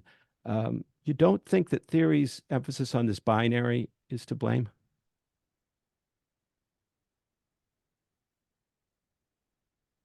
Well, I mean, there's several questions that you've bundled together there. If you want to ask the question, try to answer the question, what happened to American higher education that made it possible to cling to this binary and think that any complication of it was simply an unacceptable part of intellectual life. You had to buy into its most essentialized version, and that was the only truth you would need. How did you get there? Well, I think you're right that, first of all, that there are many causes. And I offer that not simply as a way of escaping your question, but as what I've had to face when I think as any of us who teach or who've taught for very long, confront this problem. I mean, when in 1965, I was in my first anti-Vietnam demonstration, in which a small group of us interrupted a Lyndon Johnson speech. We got to the front of the audience and actually stopped him from speaking by chanting, LBJ, LBJ, how many kids did you kill today? A moment that I still treasure. I didn't think, even as an 18-year-old kid, that kind of essentialized slogan was anything other than a kind of strategic essentialism. When I went back to campus and took a course in literary studies or history, I expected that I wrote 30 to 50-page analytic term papers that simply didn't reduce themselves to binaries like that. I tried to untangle and complicate things, and that was what was expected of me. So I think, first of all, you have to ask yourself how it was that higher education as a discipline, as a process that inculcated critical thinking in the broader sense of that term, gradually decayed over time. Now, I will say that when I happened to have a great high school education, when I went from high school to Antioch College, which was a great place to go at that point in time, I thought it was wonderful. But I noticed that the standards dropped. The standards for the college students there were less than they had been in high school. And when I came to the University of Illinois in 1970, I quickly noticed that the standards at Illinois were considerably less than the standards had been either in high school or in college, and that the intellectual pressure on students was simply no longer acceptable, what I'd become accustomed to. So higher education became simplified. And I'm not sure exactly how that happened. Its commercialization was certainly part of it. The commercialization was accompanied by the vast increase in the number of administrators, and so forth.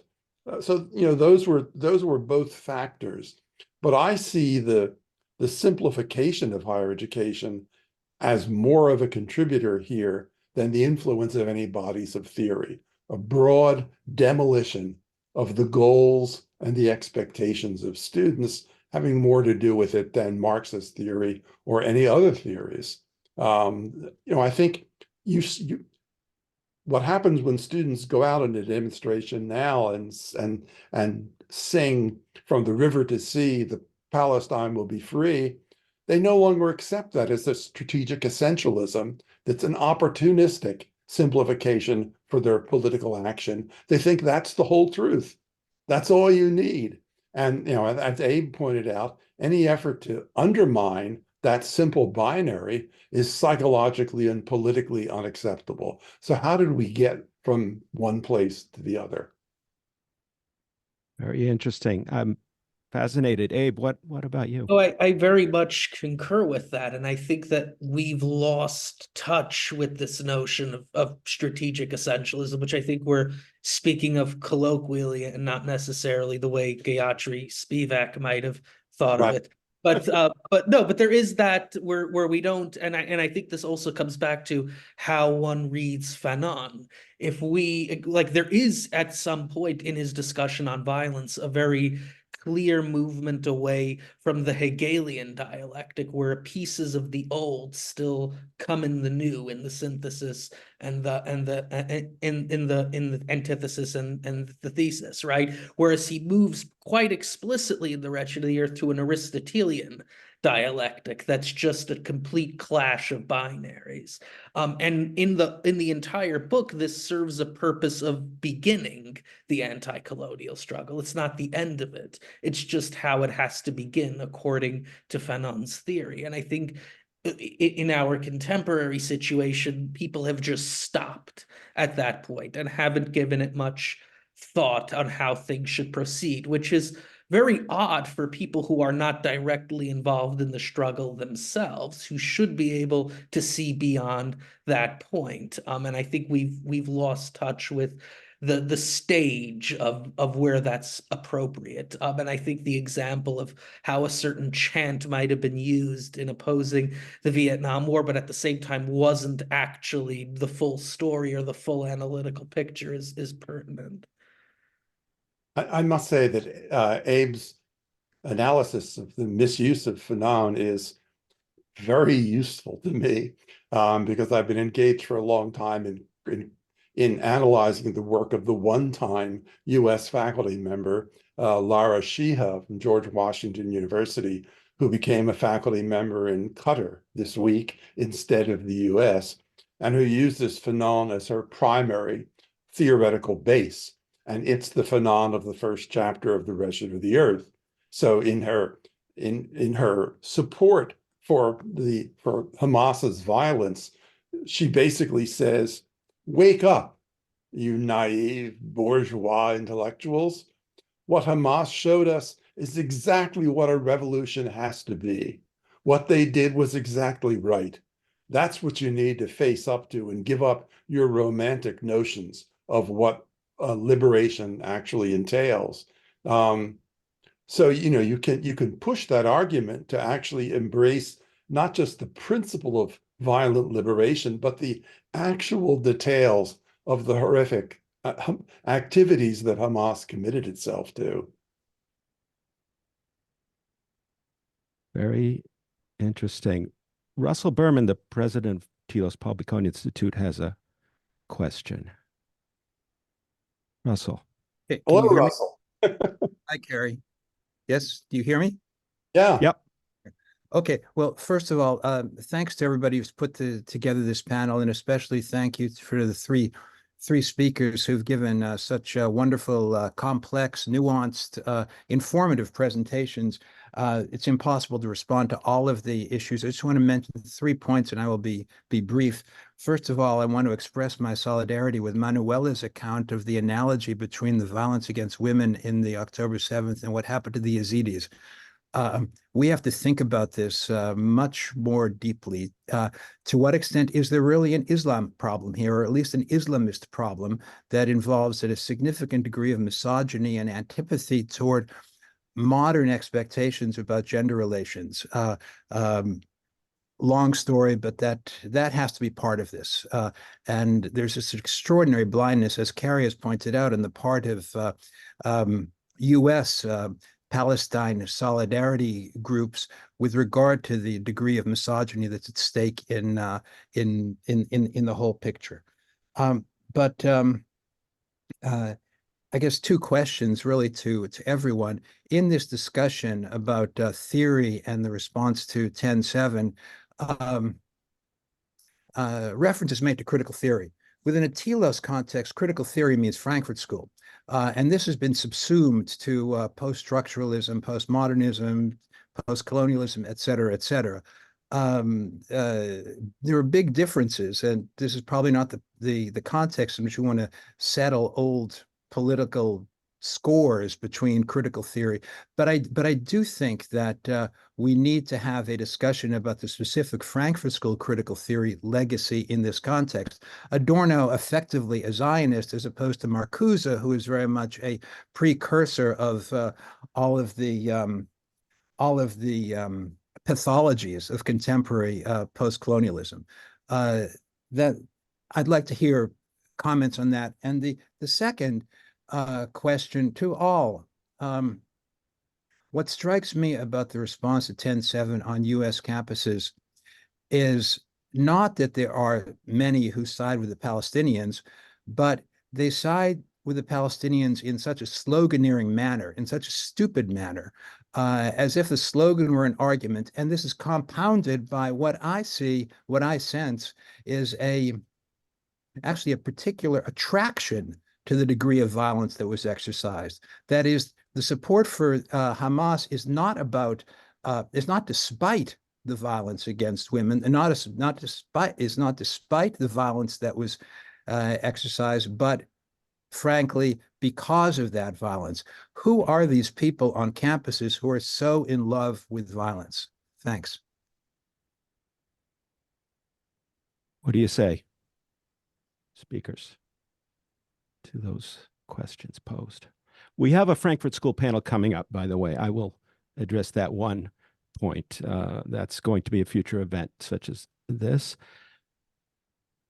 What do you say to Russell?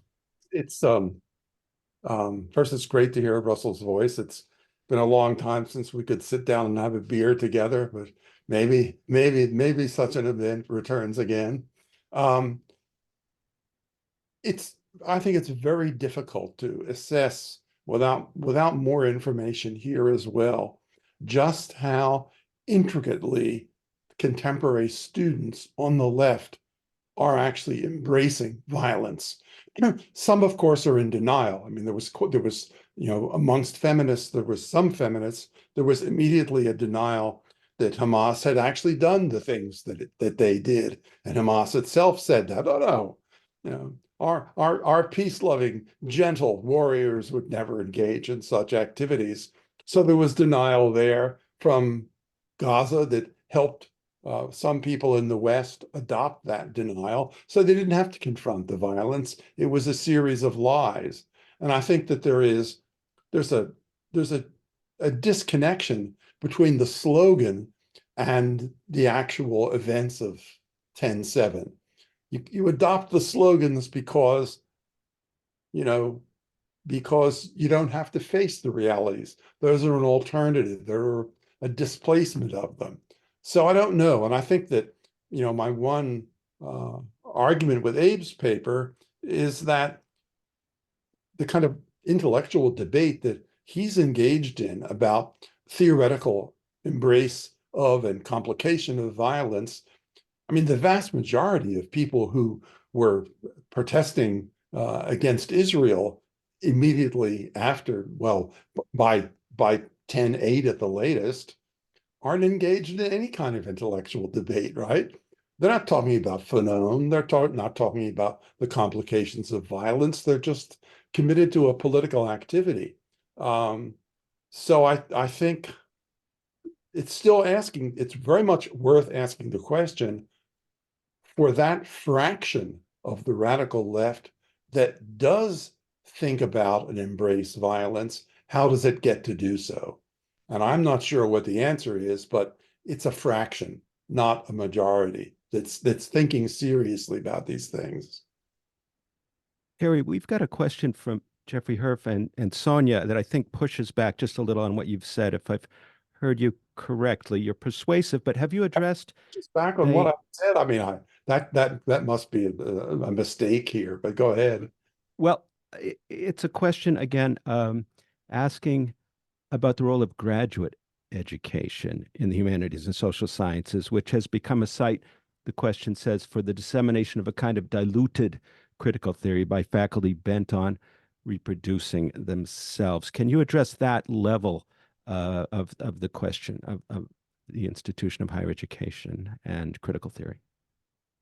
Well, are there faculty who promote, endorse, and deeply invest in sloganized reductions of critical theory? Yes. And are there faculty who try to brainwash students and indoctrinate students using simplified models derived from critical theory? Yes, but that's again, for me, that's the politicization of those bodies of theory, not what's intrinsic to the intellectual challenges of the bodies of theory themselves promote. But the damage that faculty members do to contemporary education is huge. There are a lot of reasons for that. They start with incompetent hiring. They start with hiring faculty members without really interrogating their work thoroughly. If you serve on a hiring committee and you really investigate a potential faculty member's work thoroughly both individually as a group, I found that the single most rewarding thing I could do as a faculty member, other than teaching and writing in a university, that kind of collective, really hard interrogation and preparing rough questions for the faculty members who are candidates, job candidates, and putting them under pretty extended pressure to see who they are and what their commitments are. That's higher education at its best, but how much of a hiring that's typical of, I just don't know. That's where it starts. It then proceeds to sloppy tenure decisions that don't really look toughly at what faculty members do. And part of a tenure decision is supposed to be, what can you predict based on their work? What are they likely to accomplish in the future? And frankly, at a research university, there are a lot of faculty members who get tenure who, if that question is posed aggressively, they wouldn't get it. They wouldn't pass muster. You've got to be willing to make some tough decisions if what you're trying to do is create a viable and vital intellectual community. So all of that process, I think, underwrites mediocre teaching that, does terrible disservice to students. So I think it starts there. Abe, Manuela, have you got thoughts? Manuela's got her hand up. I would like to add something in regards of what has been said. I think that in the last 20 years, even more, there is this paramount value of truth that the victim bears as such. I don't think that there is a very complex discourse to persuade young people, young students at the university is enough. It suffices the fact that you're taking the victim as devoid of any responsibility and innocent by definition. This is a question that has to be posed. And when I was ending my response, it was exactly in this direction, because otherwise it's like losing ourselves and putting under the roof of critical theory many things that are maybe they are theory, but they are very less critical. The things in which the persuasion it works on the feeling of being on the side of the oppressed. This sense of your self-satisfaction to be on the right side. You were mentioning, Nelson, the period of the war, of the Vietnam War, that where you did not eroticize your presence was enough. The fact that you were part of a collective that claimed or wanted to be on the side of the victims, as in this case. That is one of the things that we should address, or we should not address maybe here tonight, but something to reflect upon. That there is a mediatic success and victory from Hamas precisely on this aspect. And this should be addressed. I mean, it's not a question to explain only, but it's the fact that there are numbers that speaks against other numbers. Now, we care, and I want to tell you a little example. I was asked to talk about gender violence to a postdoctoral school that they were very, in Pisa University, that they were very BDS. And I said, you don't want to listen to me because you are not interested to learn or to understand what I'm trying to transmit with October 7, the violence of October 7, that started all this. We are still in the middle. And instead of to lament October 7, we are trying to find definition to put aside how much this violence is similar of what the Jews suffered during the Holocaust. And I think that we should not do that. To lament what happened October 7 is very important for memory and for what the history of this country and what is going through this country, that we are in a dramatic and a tragic situation. So the discourse can be simplified and not to be overloaded, frankly, with things that, if they have to do with it, then they need a much longer perspective than 3 months. That was I was trying to say before about the social duration of time. It's something that should be used. It's notable that the oppressor-oppressed binary was already at work in the political opposition to the Vietnam War. The North Vietnamese were innocents. They were and they were incapable of evil. I remember at the time, Susan Sontag's essay Trip to Hanoi helped convince me that that was the case. But at least I eventually realized that the binary was not adequate, that the North Vietnamese were capable of evil, that they weren't simply transcendent angelic beings. But I think on the left generally, that the binary, the oppressor-oppressed binary that was there 60 years ago, that same binary is now filled by Palestinians versus Israelis. And the left has had an addiction to seeing the world in terms of that binary, a long history. And the binary was there waiting to be revived in the context of the Israeli-Palestinian conflict. But you have to move beyond the binary to see its complications. If I could return briefly to what Russell mentioned earlier about critical theory, I think he's absolutely right. And we're dealing with a certain slippage of how we define our terms, because I don't think that much of this discussion is especially relevant to Frankfurt School theory. And I don't think most of the students or even faculty who have engaged in the discourse over the last 3 months are especially knowledgeable or interested in Adorno, Marcuse, or Horkheimer, right? I think what we're dealing with is contemporary social theory, of which Fanon is an important influence. And in that case, I do think most of these students, even if it's not at the highest intellectual level, they are still engaging consciously or non-consciously in this debate over violence and decoloniality. It seems to me that even if we were to look at certain protests, you'll see people holding up quotes from Frantz Fanon or even Amy Césaire, and they do engage on a certain superficial level. So I don't know if it's quite right to just say that they're engaging in politics or pure politics. I think there is still that, at least patina of intellectualism and theoretical engagement. Well, Daniel Gordon raises a question about that patina. Abe, you remember when we used to podcast together and I would correct your mispronunciations?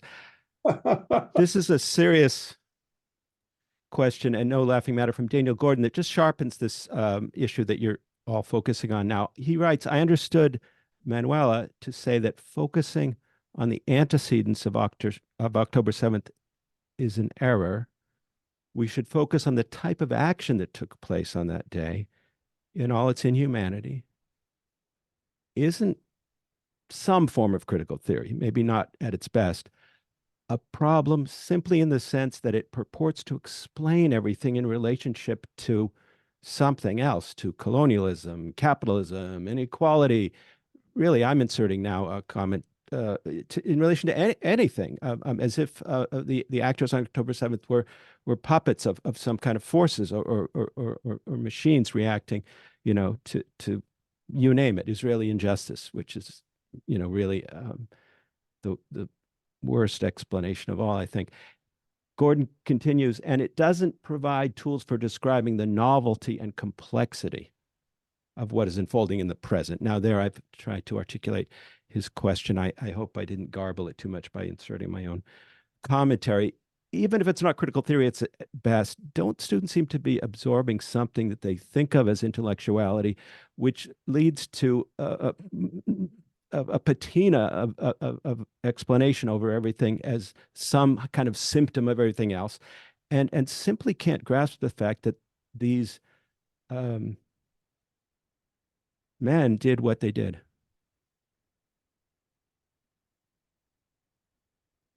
I feel very close to that point sitting here tonight in Haifa that Manu raised earlier. So I'm glad that Daniel Gordon has accented it. I've noticed that in conversations with even peers, frankly, over the last months, even sometimes with left Israelis, believe it or not, I've had this conversation. Somehow Israel didn't incentivize them properly to seek a better relationship with us, Hamas, with its charter. We failed to protect our citizens, I was told by a detractor of Netanyahu's just the other night, and nor did we incentivize the Palestinians to treat us, in a more peaceful manner. So it rebounds on us. I hate to even repeat this, but I was told by a colleague, an Israeli leftist ex-friend, as of yesterday. What do you think about this idea that theory in some form, not at its best, I accept that, and we've got to figure out how it got degraded to its worst, but offers to treat everything as a symptom rather than something novel and something that agents are responsible for, actors themselves? Well, I So- love the phrase, the patina of intellectuality, which I think could well be the watchword of our contemporary faculty, and needn't require any further analysis to characterize their life's ambitions. I think it remains impossible for me to actually understand how one could carry out the violence that Hamas carried out on October 7th. I can't do what is necessary to try to get inside the heads of the perpetrators and how they did so hour after hour. I can't get there. And I don't have any theory that I know of that will explain that to me. My theory, whatever theories I've worked with over 60 years, and there's quite a few, they just fall short of giving me any kind of grasp of that, which is one of the ways in which one analogizes 10/7 with the Holocaust, because some of that same incomprehensibility about that violence reminds us of what was so incomprehensible about the Holocaust itself.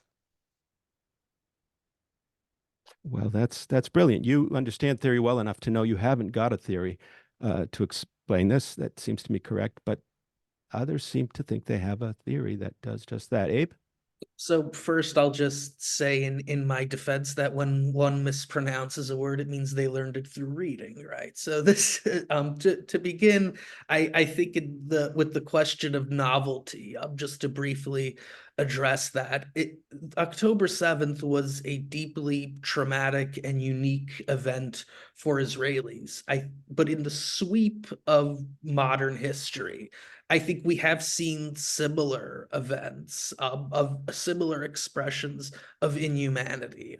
I think, if we were even to look at, because since we were discussing Fanon, the Algeria War and the years prior to it, there were slaughters of settlers in Algeria, including sexualized violence.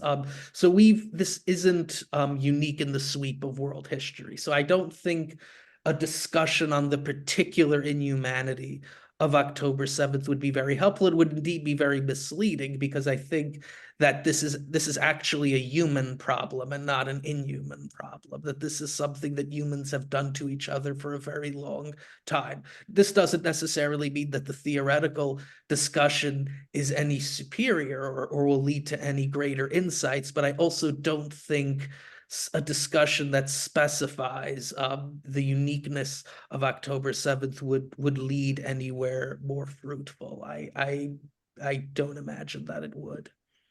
Abe, I'm going to refrain from describing some of the things that went on that day that you've no doubt read about. We don't need to do that. We're starting to run out of time. We have still a little time.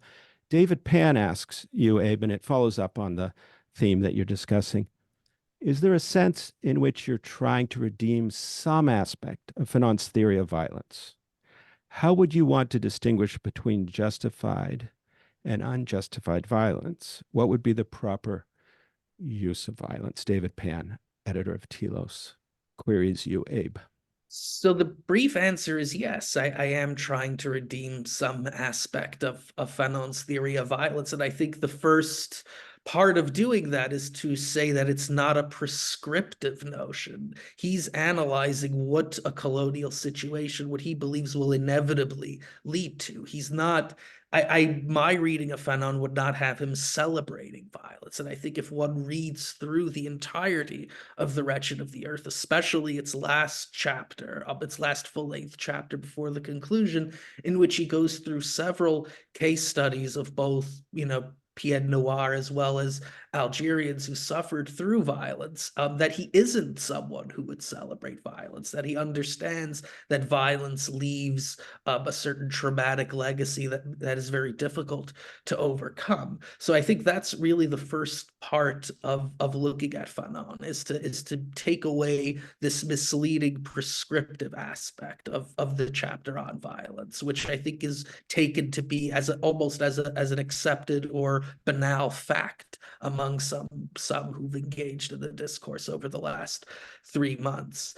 On the question of justified and unjustified violence, that's a much larger question that I can answer now. But I think from my talk and perhaps in some of my responses, I'm not entirely unsympathetic to the idea that there is a certain colonial or anti-colonial analysis that might be applicable to the situation in Israel-Palestine. I'm not, completely hostile to that idea, or else I wouldn't take any of this theory very seriously. And I think if we're looking at some of the new scholars, not necessarily new or young scholars, but scholars who are trying to put Zionism and post-colonialism in conversation, they aren't rejecting outright the idea of there being a serious affinity or relationship between Zionism and colonialism. They're just interrogating it and discussing it more seriously than those who assert certain binaries.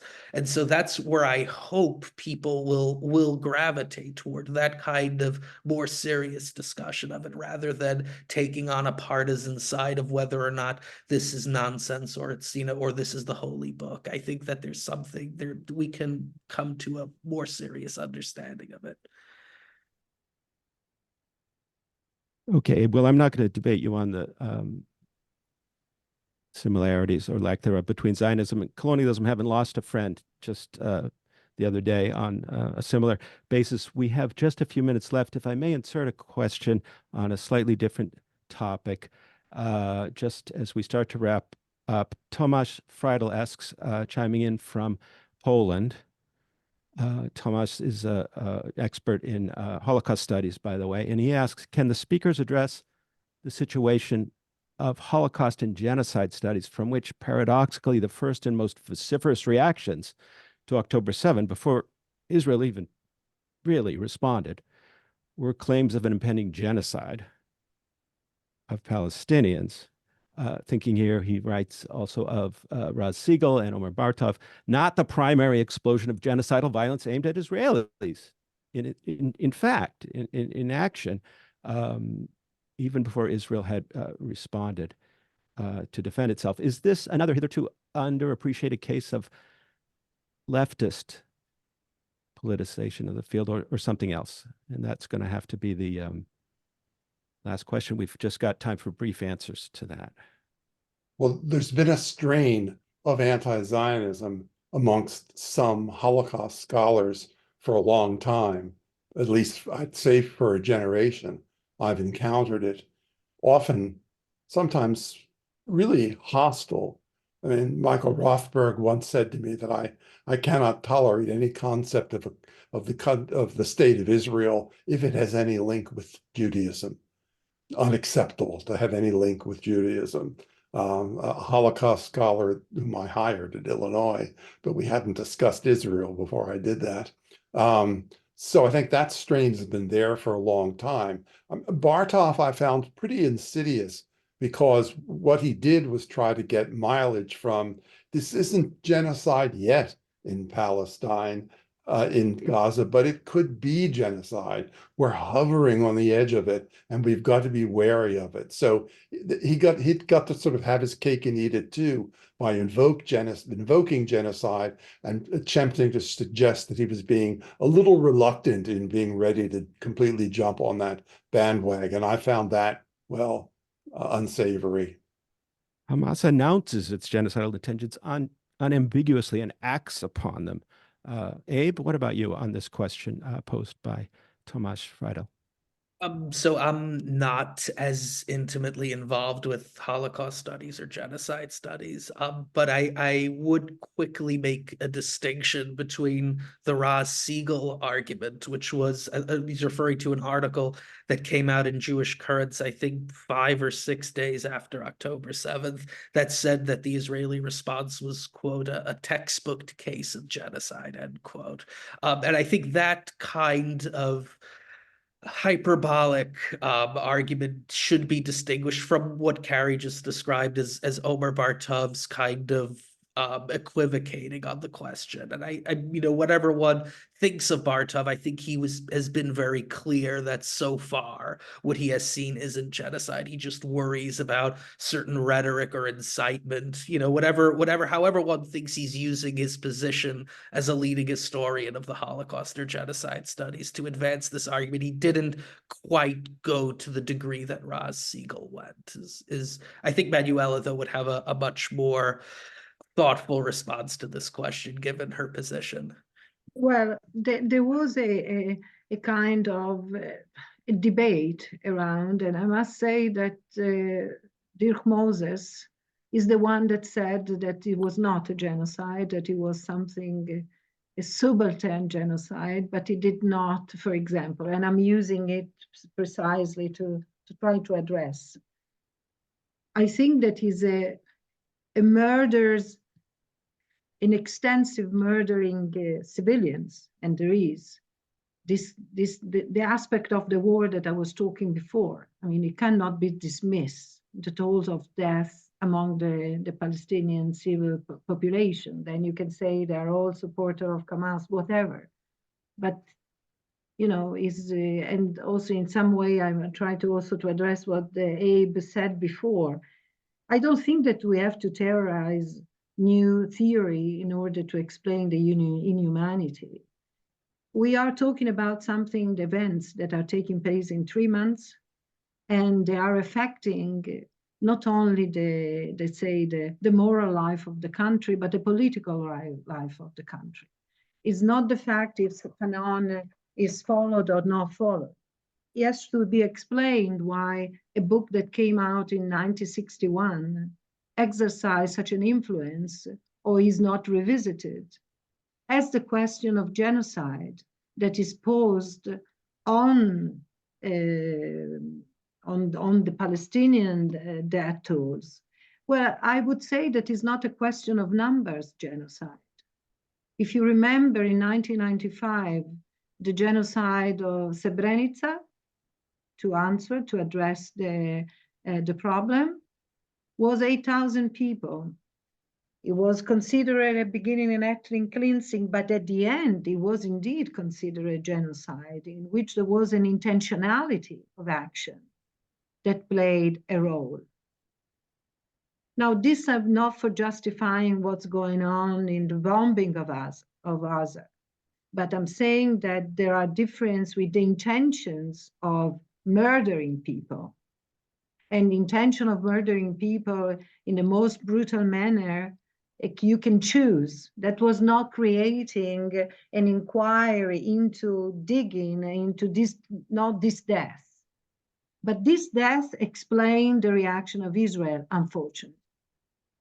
This way of this typology of death that was applied to the victims on October 7, in that specific context, in that unique context that I do believe will not reappear in another way, is exactly the reason for why we are in the situation in which we are, and we are unable to get out of it. And this is a problem for Israel. For Israelis, because this does not allow us to go back to any political vision of political solution, of a vision of the end of this war that has a political assessment. That has to be taken in consideration even when we speak about theory.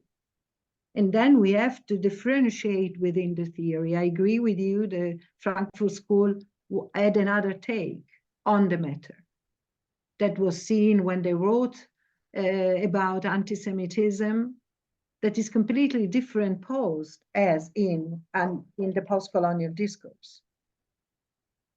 But this question are question at stake at the moment, and my, I would say, my concern is not the thinking in try to deconstruct what happened. That would be the perspective of time, because there are so many things within this discussion that an order had to be made in order to understand what we are now, what we are looking for, what is the game. Okay, folks, we are just a little bit over time, but that's okay. Let me remind you as you wrap up that this recording will be shared on the TPPI webpage in the future.